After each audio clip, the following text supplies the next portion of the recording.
Until a few years ago, Tish Webster would have found the daily tasks of walking outside or working at her job almost impossible. From the time she was a little girl, the 28-year-old yoga instructor has suffered from hay fever and severe allergies to dust. This time of year I'd definitely be suffering really badly. I'd have tissues with me constantly, I'd be sneezing, I'd probably be weeping out of my eyes.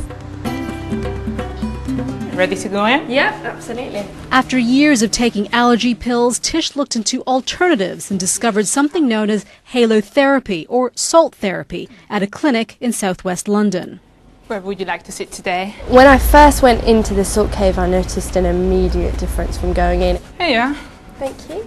My breathing capacity was much better. After 3 sessions, I noticed a difference. First thing in the morning, I wasn't congested like I normally am. This therapy room is designed to feel like a natural salt cave or a salt mine. The walls and the floor are covered with sea salt to absorb any impurities or moisture in the air. Then untreated rock salt or sodium chloride is mixed with a current of air which is pumped into the room to create what's known as a microclimate. Since the late 1800s, Eastern European patients with respiratory illnesses like asthma and bronchitis have been prescribed visits to natural salt caves or mines. Today, what's found and felt in those caves is being replicated in clinics and spas across Eastern Europe, like this one in Hungary, in Toronto, and now in London.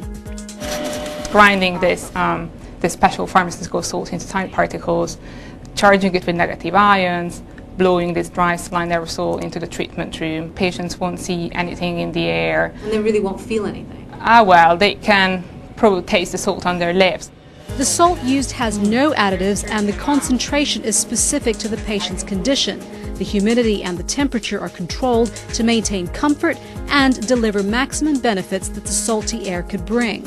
So why salt? First of all, salt is known to have antibacterial and anti-inflammatory properties. Plus, and this is key for this kind of therapy, when breathed in, the salt particles can embed deeply into the lower lungs. And for people with respiratory illnesses, that's where a lot of the problems are. Once in the system, the salt absorbs bacteria and clears away mucus, which would otherwise block the airways. Is it 100% safe?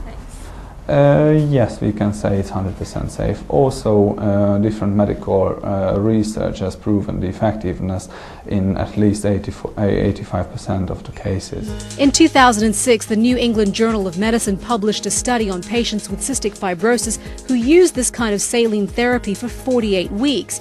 They found that it was a safe and effective additional therapy for patients. Health practitioners say stopping medication like steroids for asthma and only opting for alternative care can be dangerous and counterproductive. As an alternative, we really would not recommend that at all. We know that the use of steroids that you were just referring to are really the ground stay treatment in asthma. And we wouldn't want to be giving any messages out to suggest that people would stop using their steroids.